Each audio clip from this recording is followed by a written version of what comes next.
Captain Casey.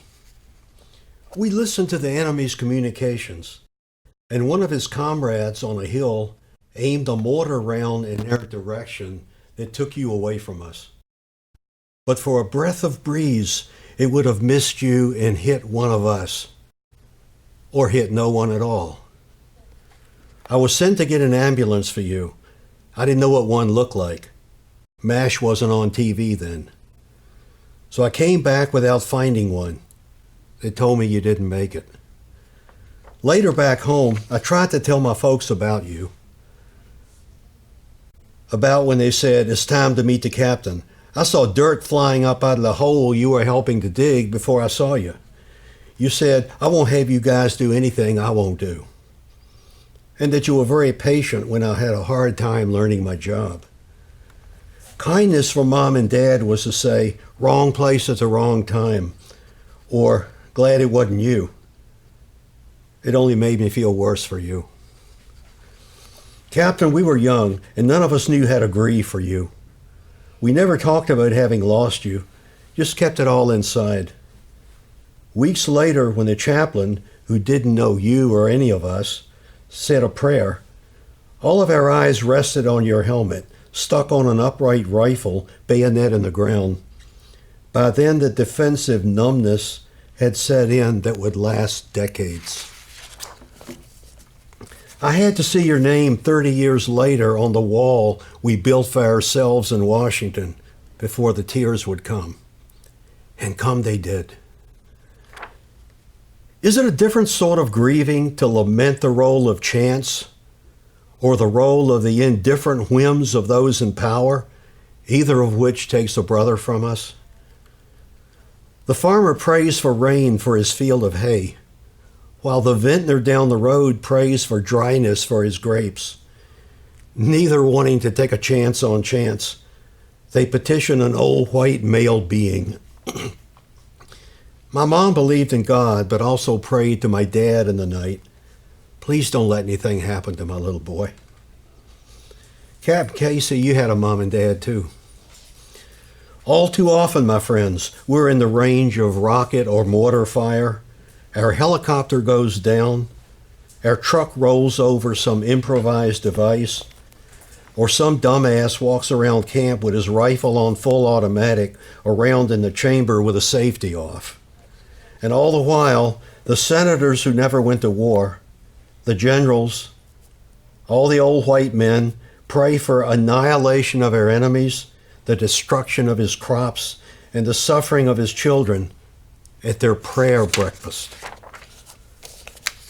And because you and I and every boy and girl destined for Iraq and Afghanistan are, from the instant we sign on the dotted line and raise our right hand, are at their mercy or lack of it. Anchors. Old boat anchors in neat rows, laid end to end, one fluke in the ground, the other facing upward. Rust encrusted on this sand dune among wildflowers, on the Algarve, coastal Portugal, just before the Atlantic becomes the Mediterranean. A logical place for boats and anchors, but why laid out like this? The area was known for tuna fishing. Once fishermen and their families lived in rows of neat white painted cottages. They drew their boats up onto the beach and mended their nets before they went out again. Now the main industries here are salt ponds drying in the sun, tourism taking denizens of damp, foggy northern European cities to the sandbar in boats where they go to lie naked in the sun looking like pink walruses. Why do the tuna boats not go out anymore, no longer to cast out their nets and draw them in, so that the strong young men can jump into the teeming mass of huge, desperate fish and, gaffing them behind the head, fling them into their boats? Did the fish stop their migration? Or were so many of them caught by more modern means that it makes no sense to take boats out anymore? As it makes no sense in my country to make cars anymore because other people do it better and cheaper. But I think rows of anchors in the sand make a better monument than derelict factory buildings. Rust is somehow less mocking than graffiti and kinder. Circumstances. The consumable consumed, doomed with despair, breathing heavy the air outside of the womb. Hungry to belong, singing a new song that sounds like gnashing teeth, stumbling beneath an idea of change and rearrange the foundation of my nation of one. The wolf I feed, the greed, the need, convictions outweigh my comfort, weighing heavy on me like an albatross. I'm lost, falling, unraveling, traveling, my mind seeking rest. My heart questions my intentions, making no mention, I suffer. Ernest in the city and Jack in the country. Man, Oscar, that's wild.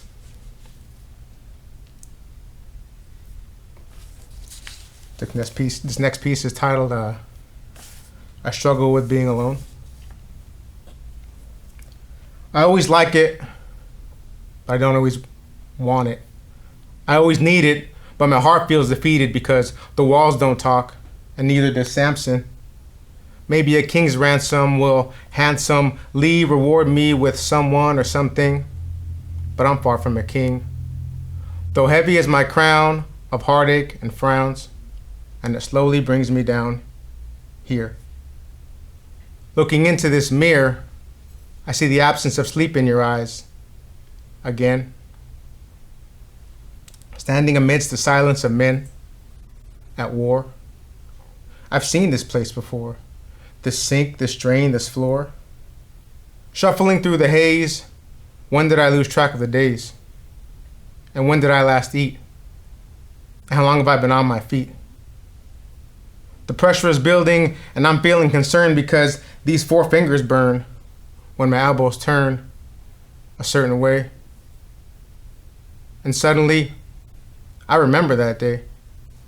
The blunt force of the explosion caused what feels like corrosion in these nerves as they tingle, and every single time they do, I'm reminded of you and your sand.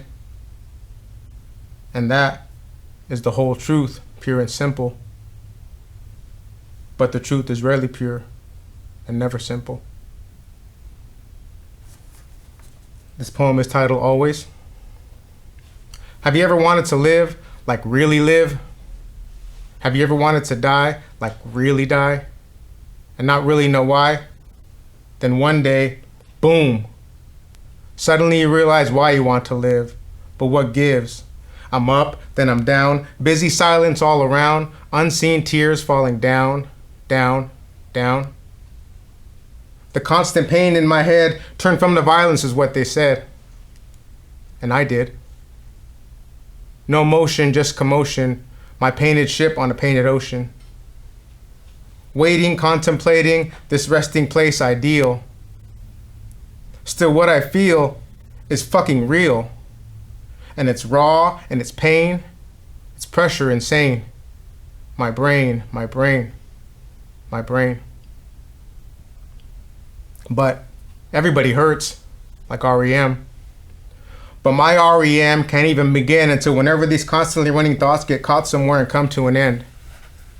And again, I'll never know when I will have sweet dreams because it constantly seems that when my eyes close, the blackness exposed is my inability to productively become someone's muse while I quietly abuse this zolpidem that I got from him or this fluoxetine that's replacing the sertraline that was making my stool turn green. Causing me to be unseen from many places, and the stillness replaces the chatter and smiles, and many, many miles on an empty road is what I desperately need to help me unload and show clear. I don't fear death. I love each breath that I take. So what makes me emotionally unprosperous? What good is all this phosphorus? Atomic number 15, if you hear what I mean. Now, rocking and swaying, I hope what I'm saying resonates, because heaven hates a liar. So I'll speak the words of my mind until I find a place to see my face empty of all that ails it. This piece is titled, It Still Kills. Complacency. Weeks before I drove over an IED, I told people it was going to happen. Even going as far as offering my own time and words to remedy what was brewing, aimlessly pursuing someone that would carry the secondary objective of Marine Corps leadership in high regard. And it was hard to keep from literally screaming words like, "You're dreaming if you fail to recognize the disguise of men working hard at hardly working." Staff Sergeant, sir. Because unexplainably dark nights are boring and complacency kills. When the thrills and nervous energy of war become things you slide off your shoulders and place on the floor. When it's literally time to become your brother's keeper. And not succumb to the dumb idea that a false sense of security is still some type of security. I wonder how they felt when it happened, and happened to me. And what came to lie waist high in front of them was exactly what I said it would be. If I would have died, I would have predicted my own death, knowingly breathed my last breath, and now I'm left with an overwhelming sense of disconnect, more often than I'm not. And that spot on my head of smooth baldness is back. Again. When will it end? All of it. How and when does a story begin? How are we to know? When I think on it, any tale, no matter its size, must begin long ago. So when asked who influenced me, I gave my friend an analogy. Consider a stream, I said, even a small one near to hand. Is not its course ever guided by the contours of the land? Is it not deflected by every rock, bit of soil, or living thing with which it coexists before or after the stony lip of its spring? And are not all these things but a postscript, proceeding from a source which charges the nature of the stream and so affects its discourse? Nor should I fail to say that forests and men alike surely do amend it, for its worth is clear to those temporal beings who can apprehend it. But the fishes and all the living things cannot be the stream, nor, for that matter, can it be the water, or so it would seem, for the flow is ever carried off, even as we watch for sport, whether by evaporation or gravity's simple transport.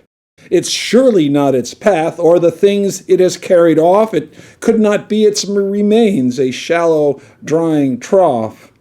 A stream, then, is a time and place dependent on conditions which, if the truth be told, have the utmost antiquity as its origins. Preconditions which, if they be scientifically analyzed withal, stretch back into the beginnings of time and matter immemorial. And perforce, do they not, I waxed, extend too onward in time, until the very edge of doom itself. Imagine a stream so sublime. And so full circle I came as my analogy found its end. What are the credits I must roll to answer, my friend? No less than everyone who has ever been or may yet be. Nothing less than that full chorus, say I, have clearly influenced me. You say you are searching, that you cannot find it. You say you are lost. Listen, grasshopper, love is not a battleground where the bleeding losers are left strewn about to beckon for death's welcoming rap, longing for a final gentle word or touch from God. And I do not serve the angels. They have just about everything they need by now. As for you, aching in mind, body, or soul, who have acquired that taste for love, the thirst that seemingly draws one out of one's mind, I'll tell you what. You can find it simply enough. Go give nourishment to all tender beings. Feed every wide mouth. Quench all thirst for love. And love as you would be loved, right where you are. Let your happiness wander no more, no matter where you go, and so be requited. Let your beautiful lips and supple, passionate flesh open sweetly to all the love you can imagine. Yield to its want, and disseminate all those vital gifts you have. upon this magnificent world of ours. The abandoned school. There's an abandoned school, tan on School Street, two-storied, and someone must know the reason why. Your own private guesswork will do, though, and cares more for the scene, cares more for the syllables that the word dilapidated sounds, so that you linger, bonding with the ruin. We are sure the explanation is just a school bulletin away, the slightest idea of the generous mystery. There are no silly questions concerning it. And when I see you walking there, I have to believe that traveling together is the first step to living together. And traveling here is living here for as long as one day, hour, or minute of attendance. The school is academy and administered learning.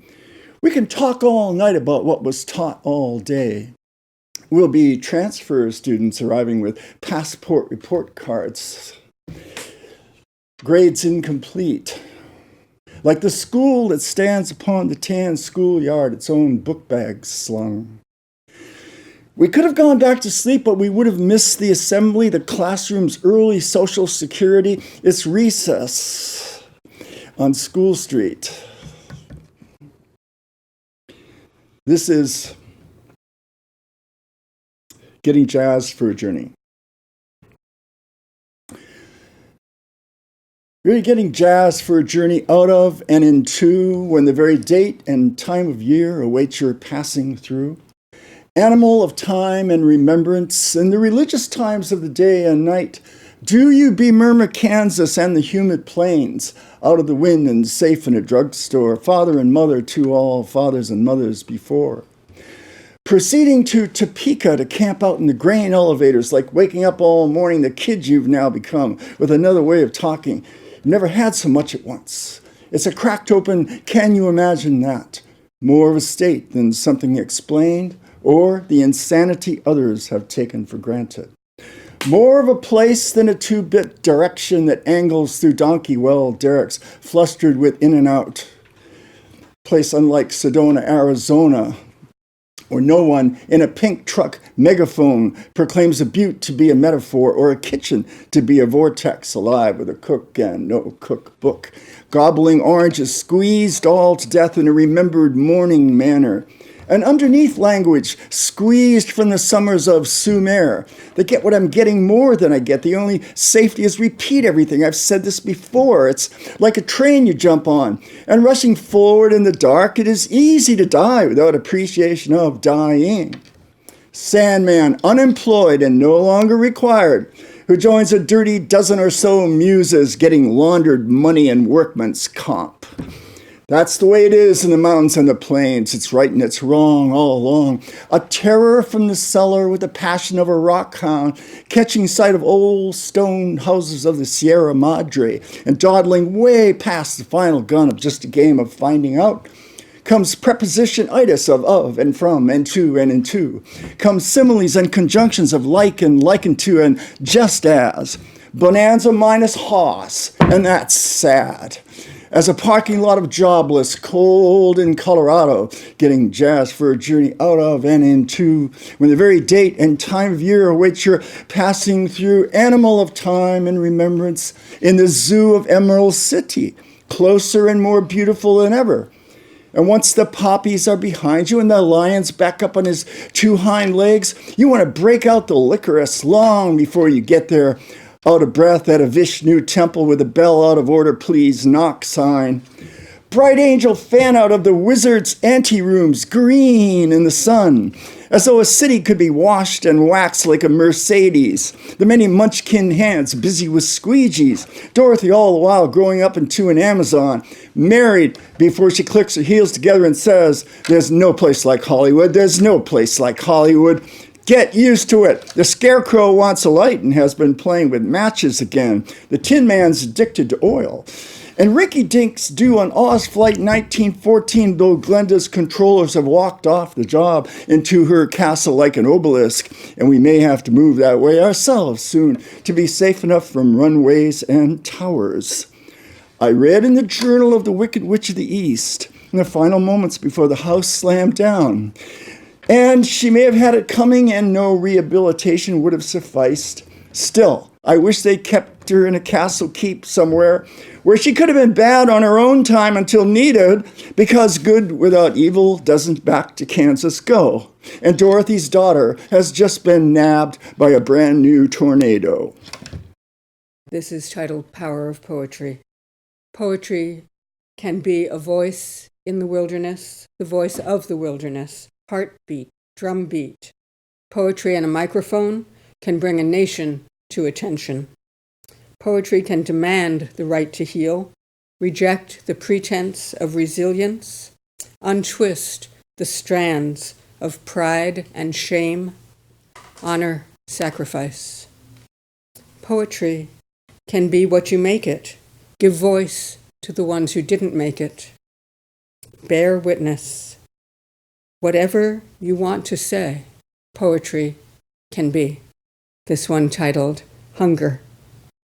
Voice as thin as the t-shirt sculpturing the ridges of his ribs, in quiet conversation with his shoes, while his eyes watched one footstep in front of the other, moving gradually toward the entrance of the pharmacy. He never looked up. Still, I heard him clearly say, as he passed me, "Somebody is hungry." Who would disagree? Somebody is the mother of a boy who will never make it home. Somebody is the daughter of a policeman who has been placed on leave pending investigation.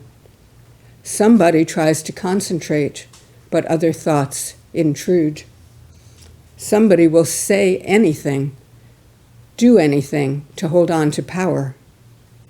Somebody fills a prescription for OxyContin and sells it on the street because heroin is cheaper.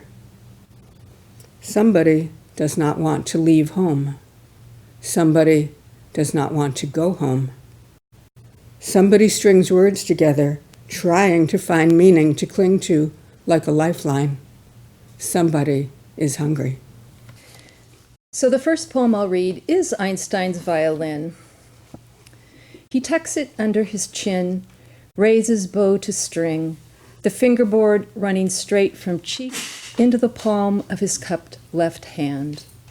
Cochlea, clavicle, each fingertip curved, some for the balance of the bow, others poised on the strings. So much curled into the minute before music begins. He cocks an eyebrow toward the music stand, finds his place in the lines and spaces. The intervals of sound, like distance and time, paused. He scans the pattern of notes, the signature, the notation, a specific gravity. Down bow, and the universe moving in one direction feels the pull in another. Sound expands, reverberates, notes improvising some rhapsody. Harmonies he hears the way he sees the nature of energy, vibrating. He taps his foot, keeping time. A theory of relativity. I stand at the window of a railway carriage, Albert Einstein. Across from me on a train, Albert sat facing backwards, a little table between us, his forehead pressed against the glass. His eyes flickered as if to count passing fence posts.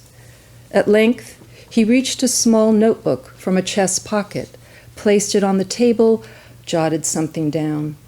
I tried not to stare, but couldn't make out what he wrote even when I did. He smiled. "May I trade seats with you for a while, my dear?" What could I say? In spite of my motion sickness, I agreed. For one, the train traveled a relatively straight path. Plus, his eyes were so kind and sad. He steadied my elbow until I was seated, took his seat, turned again to the window, again to his notes. Then I watched as he had, the landscape recede. What I knew blurred in immeasurable distance. The sky lost light. Albert's white head bobbed. And just before I slept, a luminescent clock appeared in the sky, though now I see it was the moon itself wearing a clock face that watched us speed by. Or did we too appear to be standing completely still, swept from corners? Dead bees crunch underfoot like leaves of paper, faint scent of honey. Bodies curled, their amber darkened. Curious and wonderful to live while others go on dying. Bees mingled with dirt in a dustpan. I dump them out, cut roses for the vase, write the following sentence. I've done a lot of event planning. I've worked with Poetry Center San Jose, and one of the things that when you're a host of a famous poet is that you get to meet them at the airport and maybe have a meal with them and keep them busy or get them to the hotel before the event that night. So this poem is called Lunch with the Famous Poet. And after we'd finished the bread, the wine, the plates of ravioli and brown butter sage sauce, and I had smiled through his stories, and he'd politely answered my questions about getting published. He didn't like my manuscript's title. There was a strange pause before he asked, carefully, whether there was a Foot Locker shoe store in town. And I'd answered carefully, yes. And he'd explained how a cat at the house where he'd stayed the night before flying here had peed in his shoes, his only pair, and I'd understood he was wearing them right then. They were under our table near mine, so I agreed to take him shopping before the reading to Foot Locker, where he chose optic white athletic shoes to wear with his brown pants and dim rumpled jacket. I did point out a dark pair, but no, he preferred white, though he said he wasn't quite sure whether these fit right, and then stood as my sons once stood, hands hanging, staring at his feet.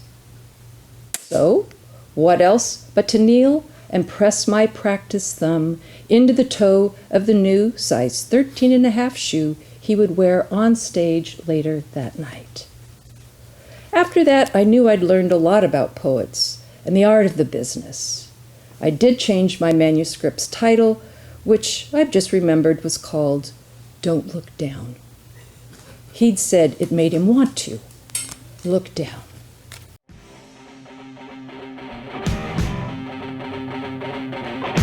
I'm beating up the street tonight. I slept through the natural light, but I'll do it if it feels alright. Alright, alright,